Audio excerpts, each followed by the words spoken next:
views and opinions expressed in this program are those of the participants and do not necessarily reflect the views of BronxNet or the program underwriters. Hola everyone, welcome to Open BxRx Remote, brought to you from my living workspace, Cherry Executive Suite. Rhina Valentin, your host of Café con Leche every Friday. Here's what's coming up in today's show. Leading things off, we'll be joined by author Dr. Raquel M.Ortiz to discuss her book, Vicki and a Summer of Change, a story recounting the formation of the Young Lords organization to help create positive change in the community. After that, we'll find out about In Between Yesterday, Today, and Tomorrow exhibition, as well as the 2021 Nueva Luz magazine featuring and Foco photography fellowship winners. And then we'll speak to Black Rican Vegan founder Lyana Blount about the ways she's changing the stigma behind veganism with her Latinx-infused dishes. Later on in the show, Bobby C brings us an up-to-date with the latest headlines in the world of sports. And lastly, this week's Open Artist Spotlight shines on poet and author Janeth Benjamin, who performs special two pieces for us at the end of the show. So sit back y prepárate. All this and more is headed your way because now we are officially open.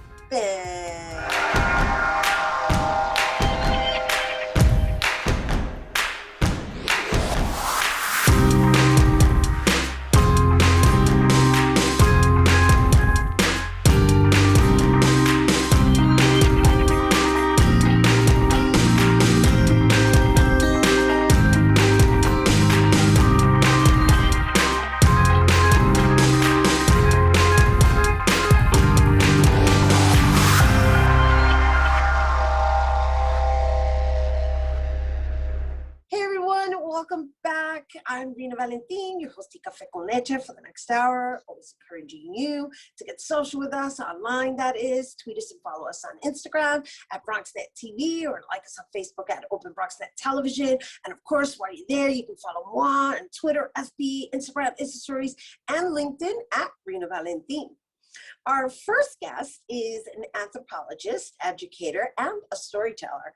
Many of her books focuses on the Afro-Caribbean and Latinx culture, and today she joins us to discuss her latest book, Vicki and a Summer of Change, which recounts the story of what happened in East Harlem, New York in 1969, when members of the Young Lords organization united with residents to make positive changes in the neighborhood. The story highlights sisterhood, resilience, and most importantly, community. Joining us to tell us more, please welcome Dr. Raquel M.Ortiz. Hi, you're welcome. Thank you. Thank you for having me. Well, congratulations on this new book. I mean, it's been out for a while, but just your trajectory of books and the stories and the people you partner with, they're really, really magical, every single one of them. So let's first talk about Vicki and the Summer of Change first. Sure. Well, I think the story is really two stories. The first one is what you mentioned, sisters. And there's a little sister who wants to be everything and everywhere her other sister's at. And her big sister happens to be an activist. So that's cool and fun. But the other real story is the 1969 garbage offensive. So I was talking with people about how we share this story, especially something literally so dirty and so grimy with our kids, but understanding that it's about us taking over our community and making change happen. So it's an interesting way to take a piece of history and make it accessible to, 5, 6-year-old, and maybe the parents or the grandparents or the teachers who are telling that stories to our children. Right, and quite frankly speaking, we're still living in it somewhat. Yes. Yeah. So there was something really refreshing in sharing the story with my daughter, because there's a sense of taking responsibility for your environment, not just your immediate environment within your home, but your outside environment is also part of your home. So I really loved that. And I loved, of course, the activism that was included in it. The artistry, the illustration was really, really well done. And one of the other things I also wanted to bring up is that I noticed you partner either with co-writers, which you co-wrote this one with Iris Morales, right? Who is a young lord founder of the Young Lords. So I was real lucky. I went to her with this idea and she loved it so much. She helped me develop it. And obviously she was there, so her input was invaluable. And then luckily she works with Edgardo Miranda Rodriguez, who's the father of La Borinqueña. So his people from Somos Artes, two beautiful young Puerto Rican women made our art. So it's a story about collaboration, and it's made in the form of collaboration through Red Sugarcane Press. And I think the only way to celebrate collaboration is by continuing to collaborate. So that in and of itself is a big success story, I think. Yeah, well, it seems to be your practice, because I noticed in your other books, and I did want to know before we move on to Sophie, why is she named Vicki and not Sophie? Right. Well, first of all, like I've shared with you, I have 2 children, so my son is kind of over the Sophie moment. We're trying to lower, our Sophiness. But also with Vicki, it means Victoria. And thou, the big sister, is Valentina. And you and I both know words mean things. So and my daughter, Sophie, is wisdom. So as we name our children these powerful things, we give them, every time I call my daughter, I know I'm saying wisdom. So every time we talk about Vicki, it's victory. And I think we need to put those words in our children's mouth as much as possible. Yeah, and as well as educate them about our history of our stories coming from our experiences, which is the beauty of this particular story. I mean, the other ones are very magical and very, they're so lovely and very cultural, right? Okay, so Vicki is more urban culture, whereas Sophie allows us to travel into the Caribbean through her adventures. Let's talk a little bit about Sophie.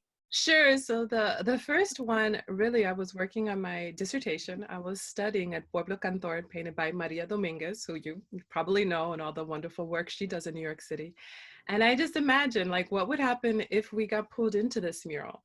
And then I lived in Puerto Rico, and it's beautiful, but thank you. So there's un tapón del caramba, no? So, once she got there, how would she move around?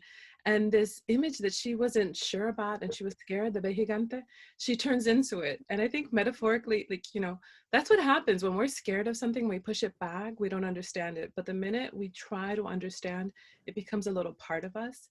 So it was fun to make her into the Vejigante, give her those wings, give her that Afro-Boricua identity, and literally have her fly with it. So that's, the first story was just saying out loud that we don't know our culture here and on the island.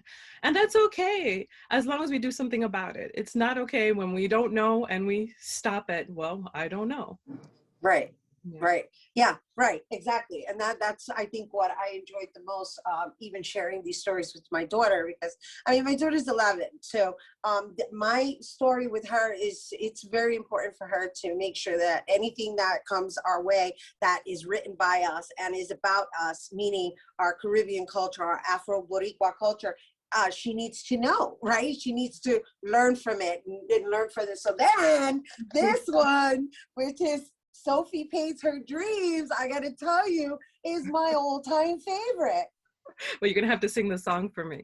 So I was going to school. So I was in Brooklyn, and I was in District 14. So I was in Williamsburg, but it was like Williamsburg, Bushwick.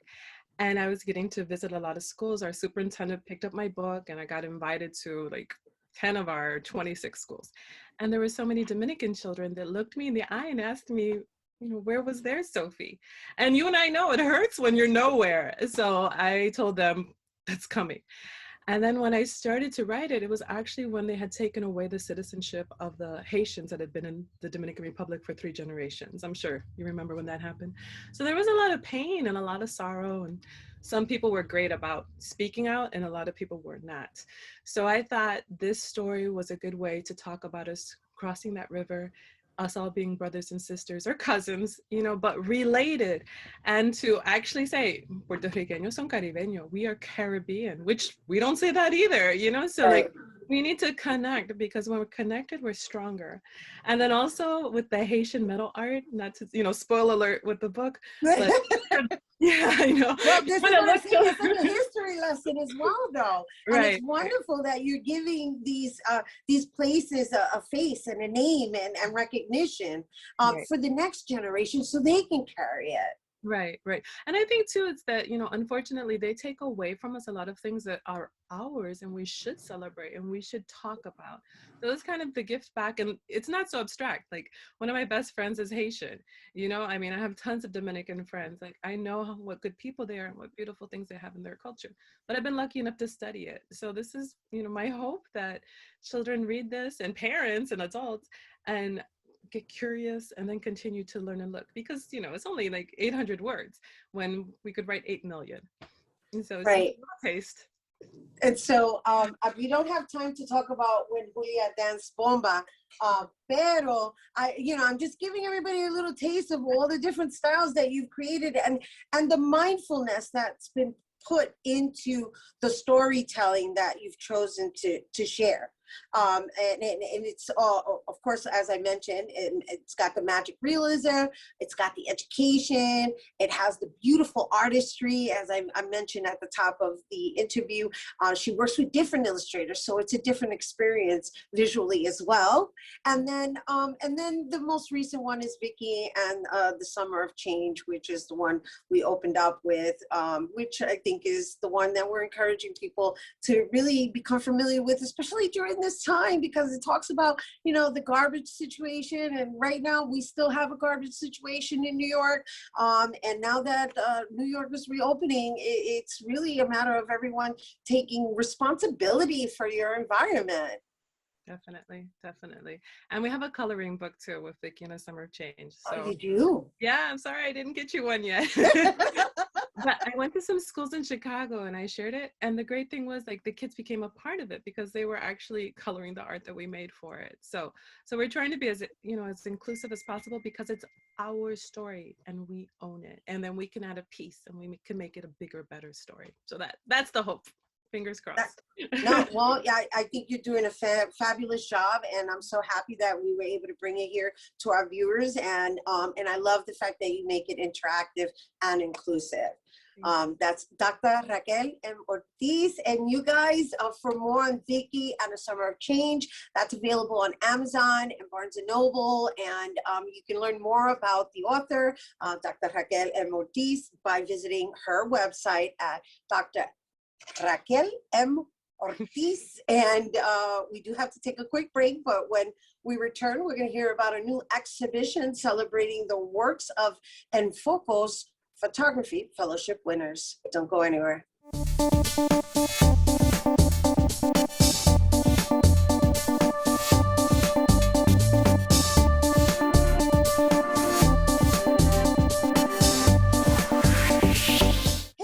Welcome back. So every year, Foco selects 10 winners from the Photography Fellowship Program in an effort to support and serve as an exhibition for artists of color.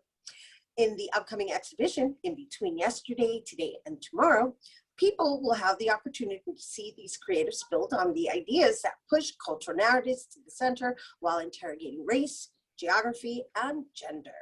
Joining us to tell us more, please welcome Curator Elia, Alba, and 2021 Photography Fellowship winners, Richard Acevedo and Argenis Apolinario. Hello and welcome. Bueno, it's been a lot in the making, right? Especially since last year. Congratulations, Elia, on becoming this year's curator for this amazing and thank God it's actually being curated in a physical space, right? It's not the same having it digitally curated. Absolutely. It does make a difference for it to be live. Yeah. So let's talk about your curation storytelling style, and I guess what is it that goes into curating, let's say, an event like this that it has different styles of stories that are related to people of color? So for this particular exhibition, the artists were not selected by me. So that's like the first thing. Normally as a curator, you pick your artists and you build around that. But what I did notice was a very connective line amongst the artists and their work.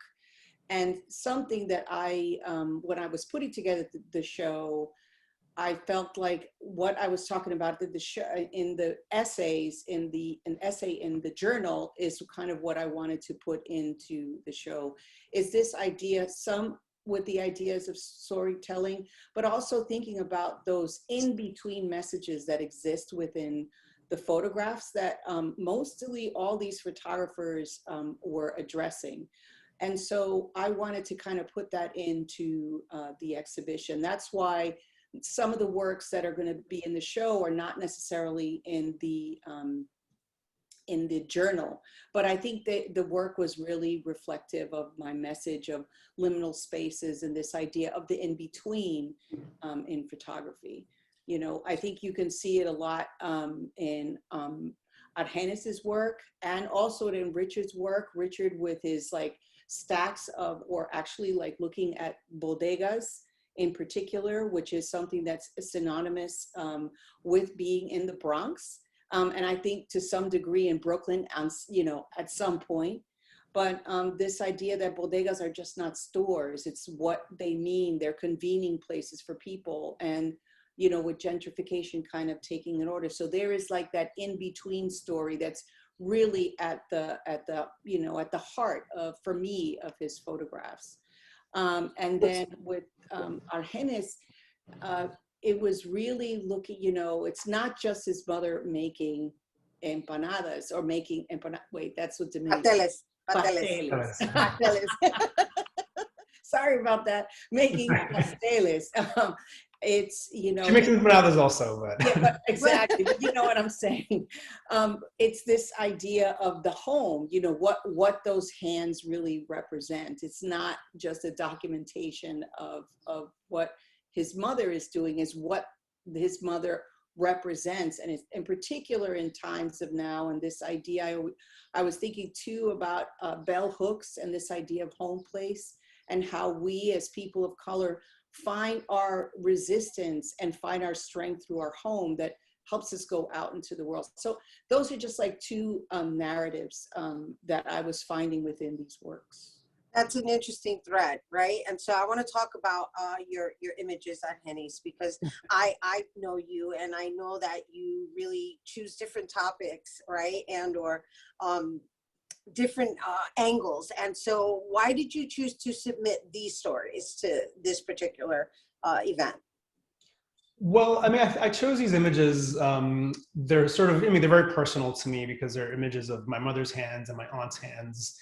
And especially, they were taken just before the pandemic, around the holiday season of 2019. And in the past year, I sort of spent a lot of time reflecting on my own craft and thinking about, originally, before I became a photographer, I was originally more of a painter and a drawer, and thinking about sort of the process of using hands to create, and realizing that some of that journey really started from my family and from my mother. She worked a lot with her hands, and so I saw myself in that. That's beautiful. And also there's this documentation of ritual, right? Because that's a Caribbean ritual to make pasteles over the holidays, and the way you captured it, it's about the process, and then of course you find the vibrancy in the ingredients in the way it's been captured, and so you can tell that it was personal. I'll just put it to you that way. And so yeah, it's lovely. And Richard, so the way you capture the bodegas, although you're capturing our times, and that is part of our urban culture, they seem futuristic, which I found fascinating. That was probably very intentional, but that's probably because most of my work usually entails a little bit of manipulation in terms of like adding some form of surrealism. But I chose these photos because they were very attuned to the moment that we were in specifically. And I found myself always going to my bodega. So I was like, well, I keep seeing my friends from the block here because I can't see them at any other point. And I found it being a meeting point. So I just felt like documenting it. And then I just created this very isolated aura around it. So it creates, and the neon lights very much pop in that. So it could seem very out of the moment, but it is very much in this moment. And so, which is in between, right? In between yesterday, today, and tomorrow, the name of the actual exhibition. And so, Elia, you mentioned a journal. Were you referring to Nueva Luz magazine, La Nueva Luz magazine? When you mentioned journal, you said it's not necessarily curated according to the journal. I just want to. Sorry, yeah. So some artists, not all, like Richard will have his bodega, but not all the artists included the same images that are going to be reflective in the journal, but nonetheless kind of reflect the ideas that I was thinking about in the essay. Okay.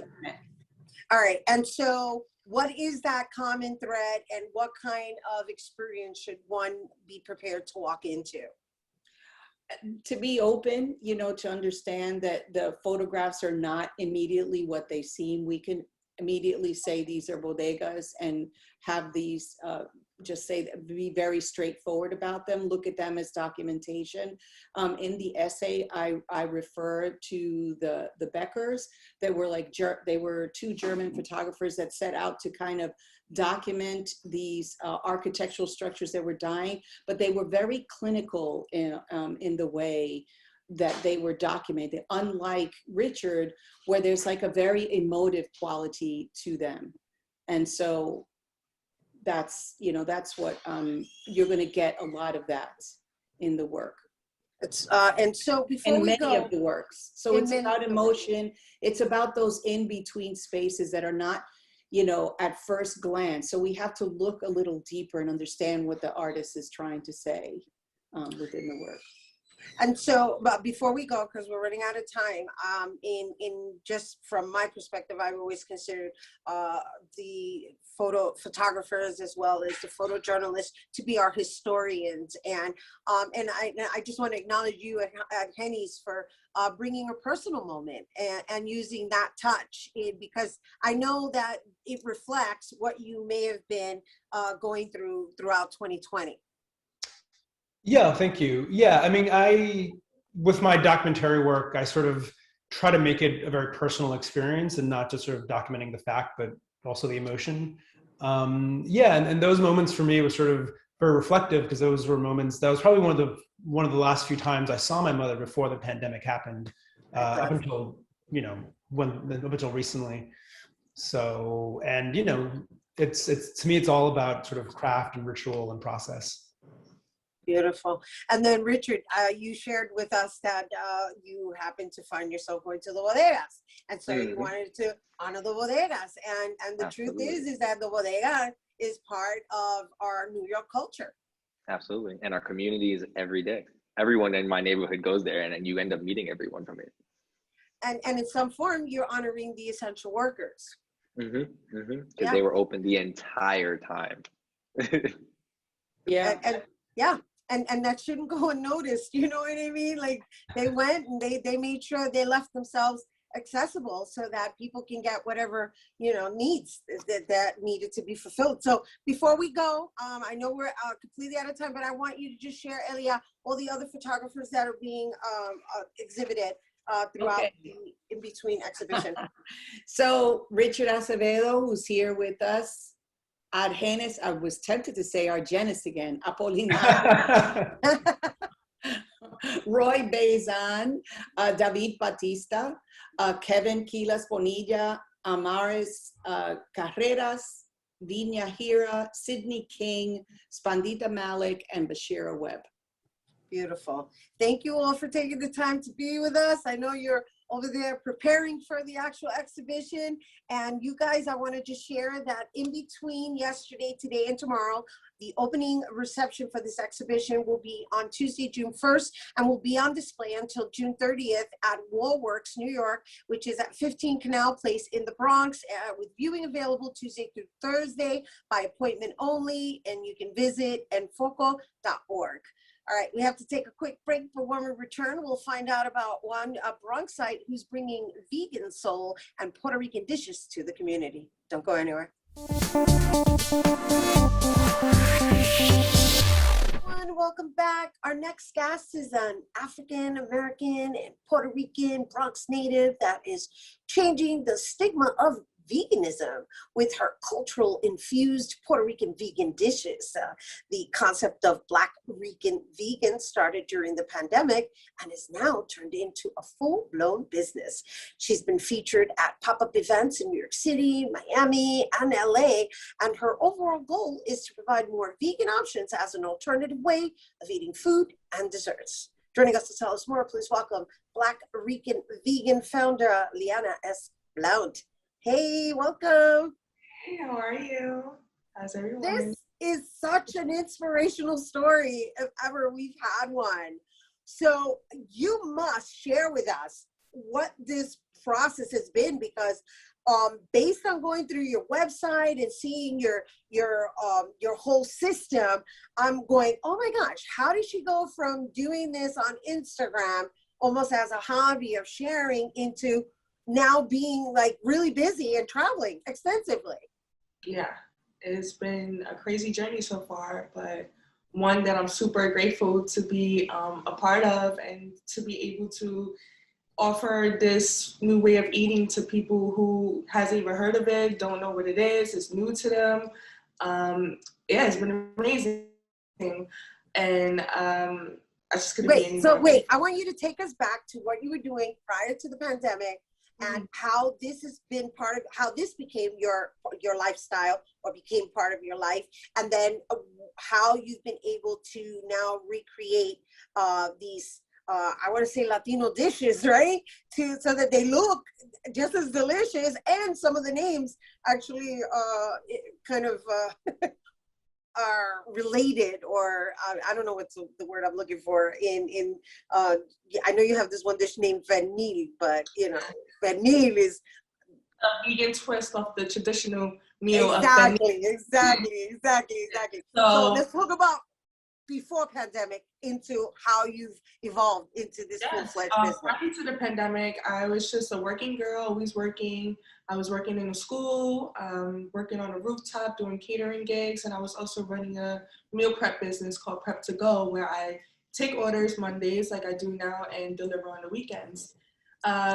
When the pandemic hit, the kitchen I rented out, we couldn't work in there any longer because of the social distancing in the space. I guess clients didn't feel comfortable with having a lot of staff there at once to cook the food, so I just had to put a pause to it. And I took my boredom and made something out of it. I was cooking for myself actually, and I just started posting it on my Instagram page, and people was like, oh, what's the recipe? It looks amazing. I had the one dish that kind of blew up, the vanilla meal that I made out of jackfruit, and everyone's like, that's not meat, that's not panini, what? And the empanadas was always a craze. My family loves it, my friends love it. They would pay me to make it for the events or baby showers or family gatherings. They just loved it so much, and I couldn't believe it. I'm like, they're vegan. They're like, we couldn't tell, the flavor is still there. So I'm like, okay, so let me make a page, Black Rican Vegan. It's funny because I thought of Black Rican Vegan 4 years ago in 2016 when I first went vegan, and it was actually Black Rican Vegan. And my friend was like, drop the A. I was like, all right, Black Rican Vegan. I had the logo and everything. So I was like, okay, fast forward 2020, let me do something with it. So it just started off as a hobby, posting recipes, sharing what I cook, and everyone's like, no, I gotta try this. I never heard of that. I never heard of vegan paneer. I wanna try the vegan empanadas. I started doing vegan fish, vegan chicken. They're like, oh no, we have to try this. So I said, okay, I'll put out a menu. April 6, 2020 was when I put out my first menu. It was 2 items, and people started buying. And they're like, oh, I'll cash app you, I'll give you cash.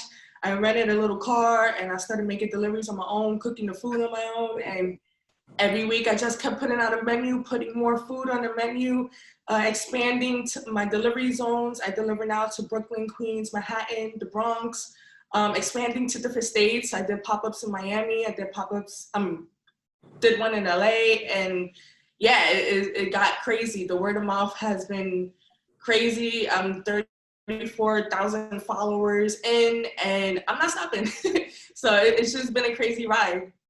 That's exciting. So how have you been able to manage all of this on your own? It's a lot, and it's so much more that I have to do.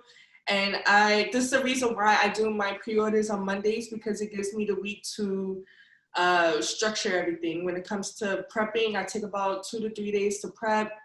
I cook everything fresh on the weekends. I have my drivers make the deliveries to the different boroughs.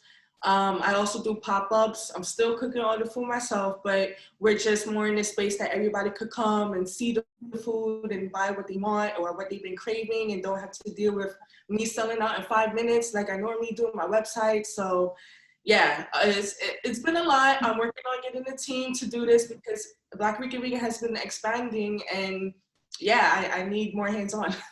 Well, I got to be honest with you. I went through the website and I was looking at all of this and I was like, oh my gosh, I need to try like every single thing I've seen as far as this jackfruit, which I'm not even familiar with, right? And I don't eat red meat anyway, but I've always kind of considered just going straight vegan. And it's really a matter of knowing how to replace and or use alternatives and still have the same flavor, right? Because it's all about the flavor. And so I want to know, like, how do you determine, first of all, is this a membership base, right? Because to me, it should be a membership base if it isn't yet. And where people order on Monday, and then how do you close out the orders because you deliver on the weekends, right? Mm-hmm. So everything is inventory based, and it's just based on what I know I can handle, which is normally a lot because when I was doing Prep to Go, I was making 200, 300 meals every Sunday for people to have during the week. So I have like a structured, you know, this day we're going to do this. I do have help when it comes to frying, like, okay, you sit here, all you gotta do is just fry everything and you cook this or you could prep this. So I have help in terms of that, but everything is based off of inventory. So when the inventory is up, I'm sold out and I'll replenish next week, or you can catch me in the next pop-up. Okay, so when you say the inventory, so you decide what's going to be for the entire week, you share it, and then people make their order, and then you just have, you take the orders and then it's distributed. And so do you offer ingredients? Do you have workshops? Do you know, for people to understand the value of veganism? Well, I do share recipes from time to time on my page. I also have a TikTok. They blew me up there. And if they want to inquire about like one-on-one classes, or I did cookie classes for corporations or residentials, they'll have me come as a guest and we get on a Zoom. We do it virtually. I'll set up 2 cameras and we just cook for an hour and talk about our culture and what's new to them and how can they, you know, transition or replace certain things that they eat on an everyday basis with vegan items. And yeah, it's just always a fun time. It's always fun classes, and it's a learning experience, and people just, you know, they gain knowledge on how to replace and do things differently and eat differently, which is, you know, always the goal. Right. And so why is this so important to you before we go? It's when I first went vegan, I did it for holistic reasons and health reasons, and just getting tired of seeing the way my family was eating. Not really getting tired of it, but feeling bad about their health because I've had a lot of passings in my family, and I just I don't want that to be a cycle for the generations to come. I don't want people to have bad health. Right before the pandemic, I lost my dad, and it was like, it kind of put, I think that's what put the kick in me to like, okay, let's do Black Rican Vegan. You know, life is short. Everyone is going through a hard time through this pandemic. I don't want to waste no more time. I've been thinking about this since 2016.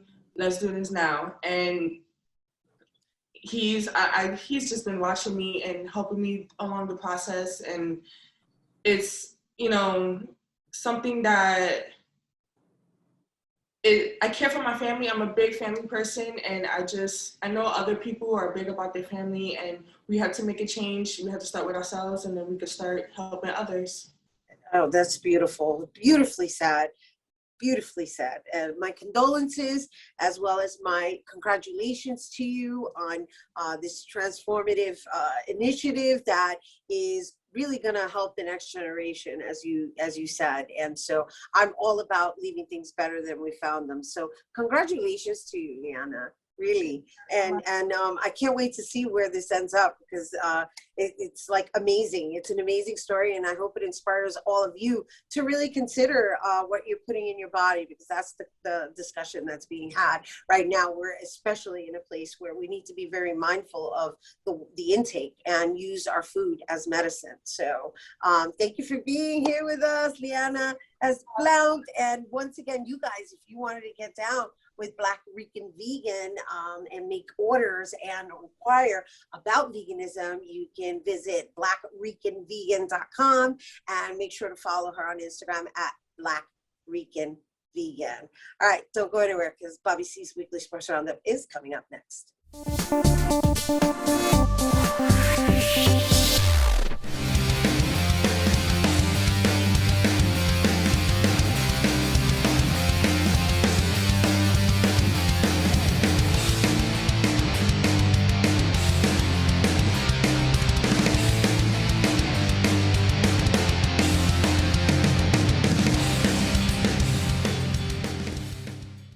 This week we have a full 5-on-5 of sorts, but in a different way. We have 10 trivia questions for you this morning. Let's exercise those sports brains. But before we unveil our latest trivia game, let's get you caught up to speed on some of the trending sports stories going on around the world of sports. We've seen 6 no-hitters through roughly a quarter of the baseball season, the latest courtesy of Yankee Corey Kluber. His no-no and near perfecto is the Bombers' first since David Cohn in 1999. Really, I just think it was a lot of fun. I think it was a special night. I've never been part of one, witnessed one, let alone throw one. So, I think I guess more than anything, just a lot of fun to be a part of. Speaking of first time, long time, how about the New York Knicks in a playoff series? The Orange and Blue opened their first round with Atlanta on Sunday. And aside from the Trae Young heartbreaker, it was a special day for 15,000 fans. It was a hard-fought game. There's a play, a loose ball that gets batted around that, Bogdanovich comes up with it and makes a three, and that's probably the difference in the game right there. So there's a lot that goes into it, and we got to make things go our way.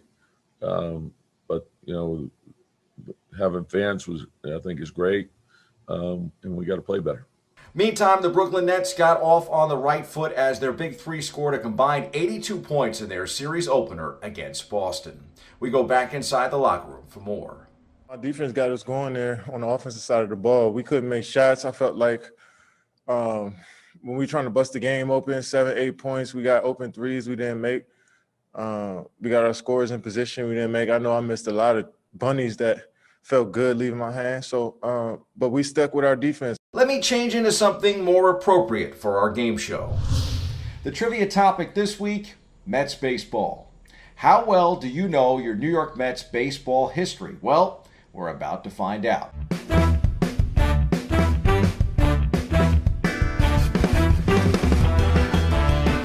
Question number 1. Who did the Mets draft with the number 1 overall pick in the 1966 Major League Baseball draft? Here are your options.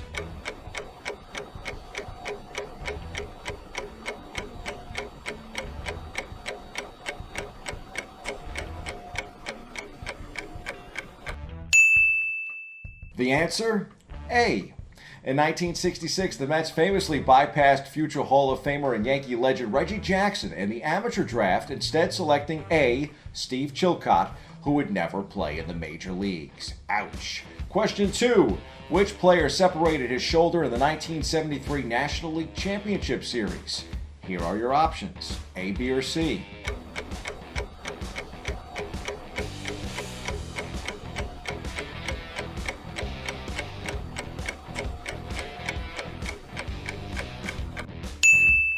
The late, great La Grande Orange, a friend of ours here at BxRx before he passed away. The answer is C, Rusty Staub.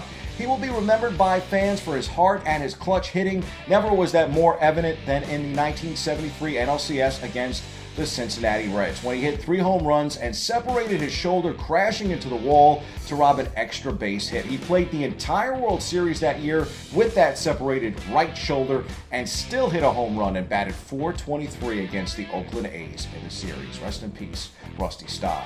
Number 3 here on Mets Trivia. Which Mets player appeared in an episode of Seinfeld? Doc Gooden, Keith Hernandez, or Tug McGraw?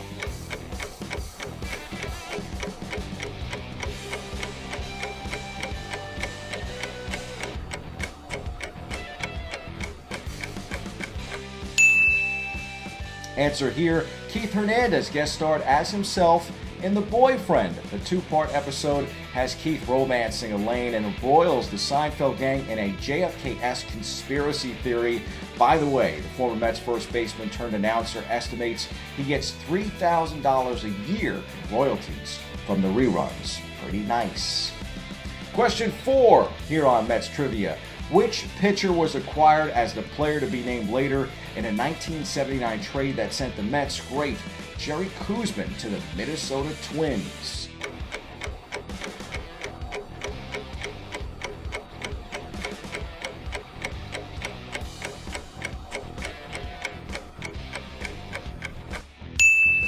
Answer here is A, Jesse Orosco. Orosco was a throw-in on the deal, but his clutch relief pitching in the 1986 postseason was one of the key reasons the Mets won the Fall Classic against Boston. He was on the mound for the final pitch of the final game of both the NLCS against the Houston Astros and the World Series that year against the Boston Red Sox. Number 5. Which pitcher started Game 1 of the 2000 Subway Series for the Mets?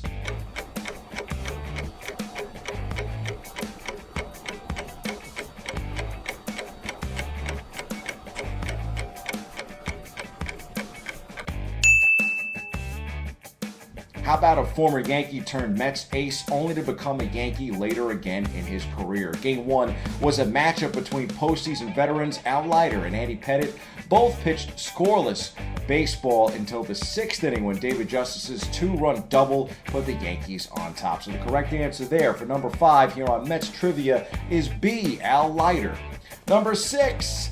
Which Mets player broke the MLB rookie home run record? Pete Alonso, Darryl Strawberry, or Jeff McNeil?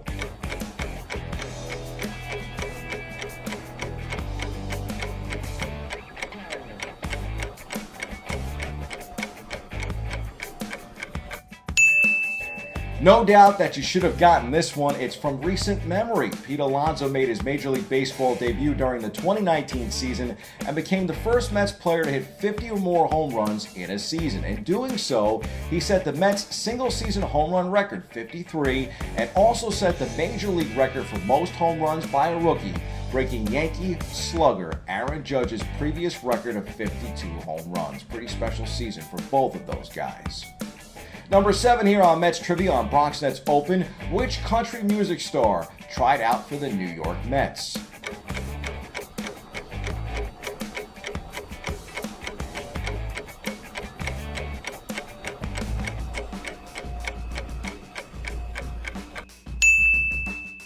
A is the correct one here. The Mets invited Garth Brooks to spring training in 2000. After going 0 for 17 at the plate, the team elected not to add him to their roster.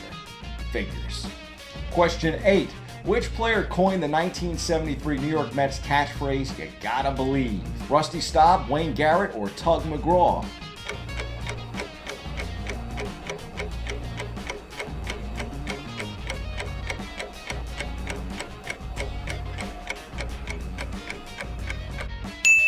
In 1973, the Mets season seemed lost, but from August 31st to the end of the season, they went 20-8. During his last 19 games, screwball-throwing left-hander Tug McGraw not only had 12 saves, 5 wins, and an ERA of .88, but coined the now famous rallying cry, "You gotta believe." See the correct answer to this one. So, how are we doing so far? 2 questions left here on Mets Trivia. Number 9. Which first baseman won Gold Glove awards in 11 consecutive seasons?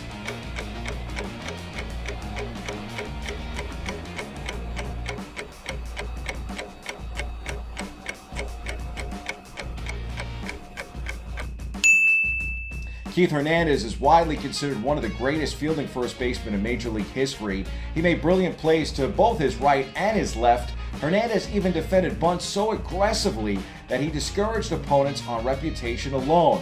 Baseball great Pete Rose, another friend to BronxNet, compared bunting against Hernandez when he was managing to driving the lane against Bill Russell. Yeah, that's right, NBA Boston Celtics great Bill Russell. Pretty impressive comparison there. And in at number 10 on Mets Trivia, who did the Mets hire as a running coach in 1965? Joe DiMaggio, Maury Wills, or Jesse Owens?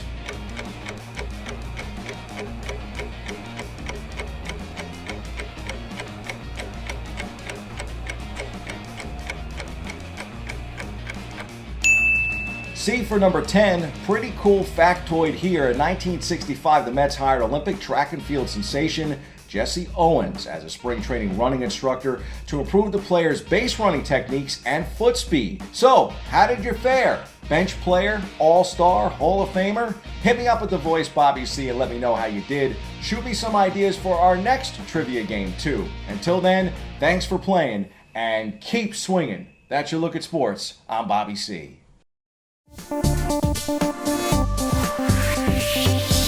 Everyone, welcome back. Our last guest is an author and a poet from the Bronx that, well, she grew a passion for poetry at a young age, and she's been able to publish 2 books of poetry, Bloom by 30, the Mickey Chronicles, and the other April Showers, with the hopes of inspiring and motivating her readers to find themselves through rediscovery and reflection.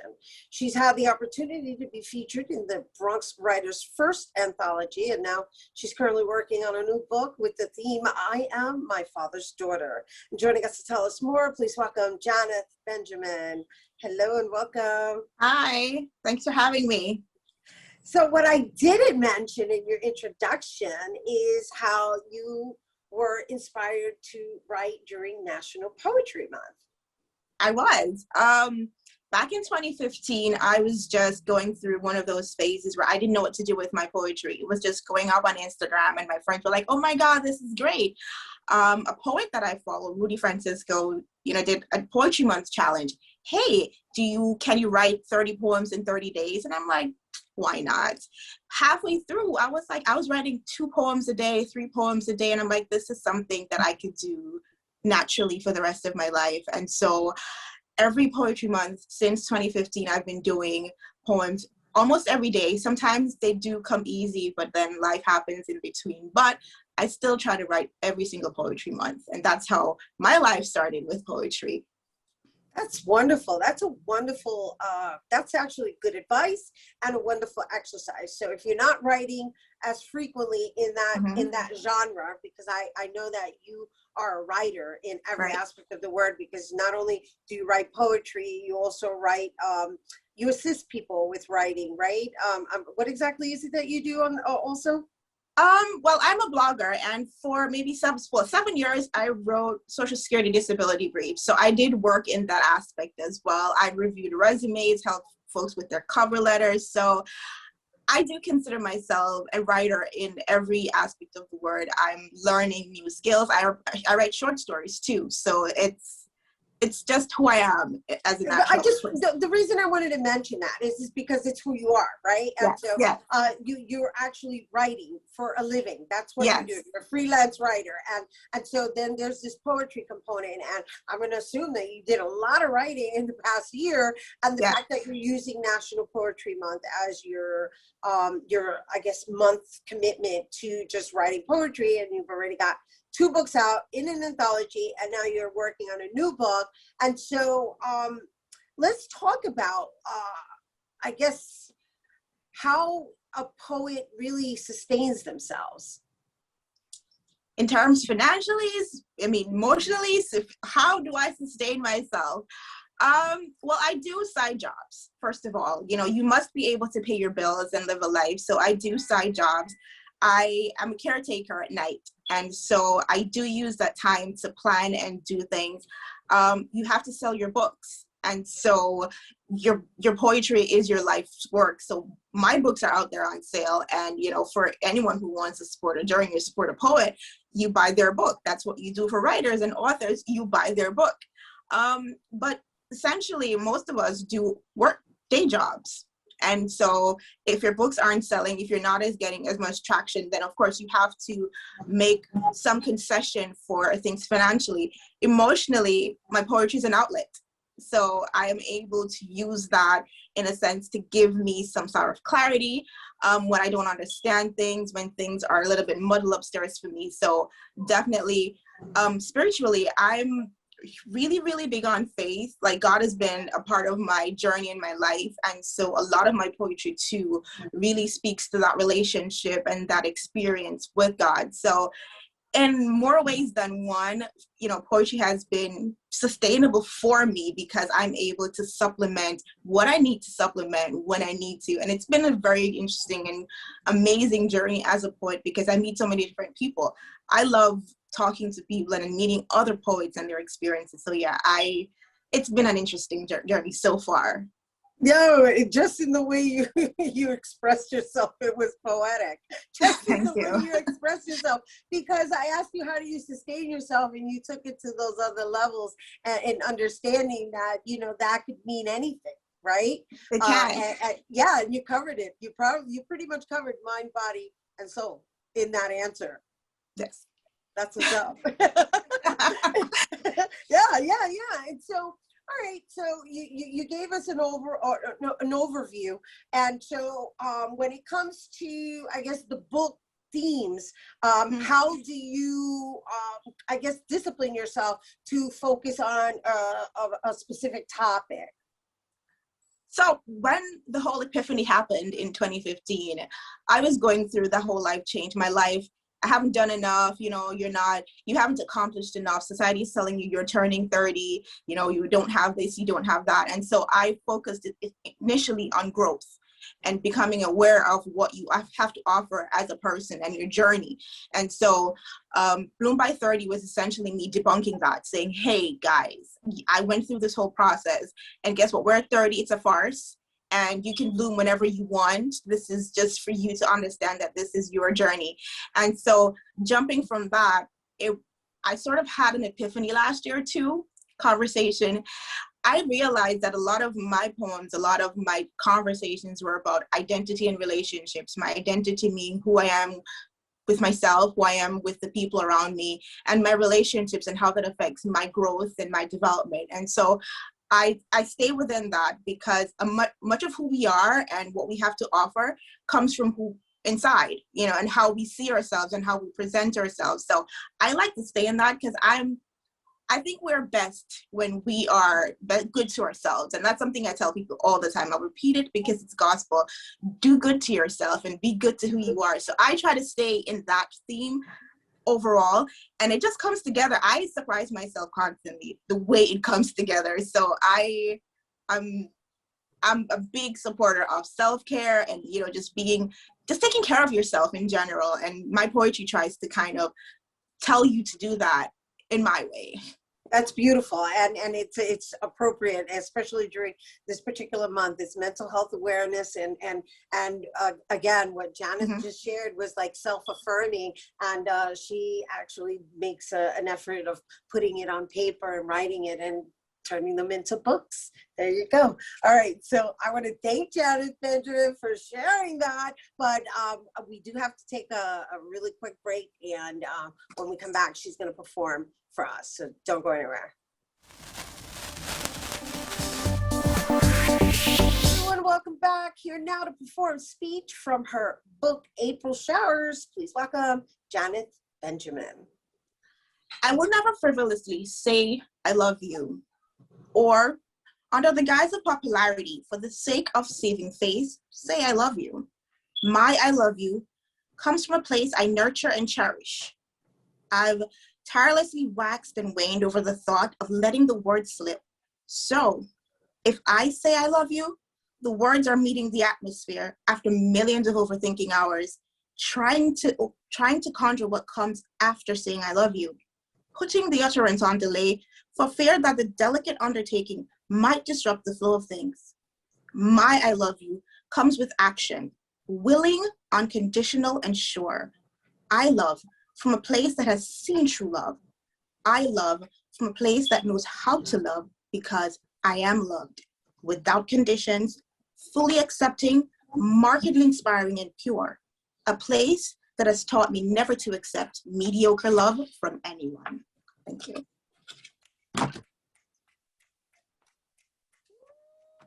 That is all about self-love. Thank you It for is. sharing that, sister. Thank you. Yes, yes.